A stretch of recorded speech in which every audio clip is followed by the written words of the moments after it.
দর্শক গাড়িটি তুলে দেন। আমি আছি বর্তমানে ফুলিয়াচর থানার থেকে যে রাস্তাটা পৌরসভার ভিতরে, এটা কয় নম্বর ভাই? কয় নম্বর বলতে পারেন? এটা কয় নম্বর? দর্শক আমি আছি বর্তমানে যে ফুলিয়াচর থানার থেকে যে রোডটা আসছে এই আনন্দ সিনেমা হয়ে দাঁড়িয়ে এখান দিয়ে বাস স্ট্যান্ড যে রাস্তাটা গেছে আনন্দ সিনেমা হয়ে যে মোড়টাতে আসে এটা পুরসভার 4 নম্বর। এই রাস্তাটা একটা গুরুত্বপূর্ণ এবং ফুলিয়াচর পুরসভার ভিতরে একটা 4 নম্বর গুরুত্বপূর্ণ রাস্তাটা প্রিয় দর্শক এরকম নাজেহাল অবস্থা থাকে। আসলে প্রিয় দর্শক, যদি সেন্ট্রালের পুরসভার মধ্যে রাস্তার বছরের পর বছর মাসের পর মাস যদি এরকম অবস্থা থাকে, তাহলে ইউনিয়ন ভিত্তিক এবং গ্রামের যে মানুষরা তারা রাস্তাঘাট নিয়ে কতটা অসহায় আছে আপনারা অবশ্যই জানেন।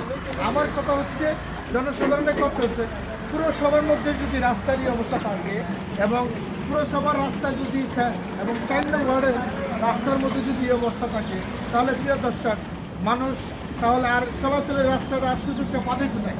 যদি এরকম একটা শহরের মধ্যে ফুলিয়াচর সেন্টারের একটা অবস্থানের মধ্যে জনসাধারণের প্রশ্ন হচ্ছে অতি দ্রুত এই রাস্তাটা জায়গা সংস্কার করা হোক। এই জন্য সকলেই এটার জন্য খুবই ভাইয়া একটু এদিকে ঘুরান যে আপনাদের কাছে অবশ্যই সেই মেসেজটা একটু অবশ্যই আপনাদের নিকট অতি দ্রুত এই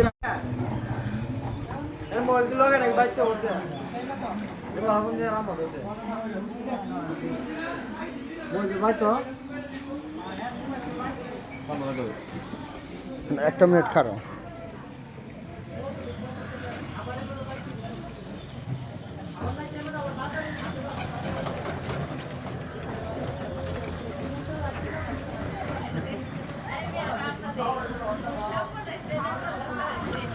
না আর তুলি নাই।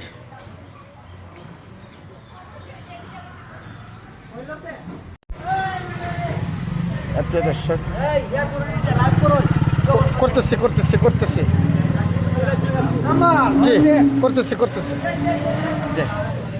জি প্রিয় দর্শক, দেখুন যে অবস্থা রাস্তার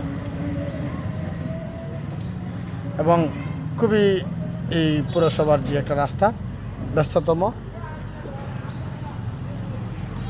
দর্শক, সেই রাস্তার আসলেই আমরা সেটা তীব্র প্রতিবাদ জানাই এবং খুবই ব্যস্ততম একটা রাস্তা। প্রিয় দর্শক দেখুন আপনারা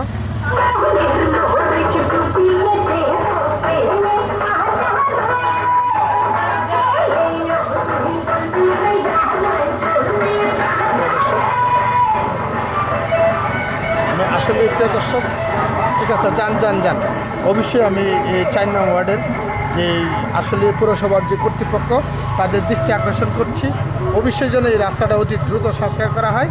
আপনাদের মতামত অবশ্যই প্রকাশ করবেন এবং ধন্যবাদ। সকলে ভালো থাকুন। শেষ করছি এখানেই প্রিয় দর্শক।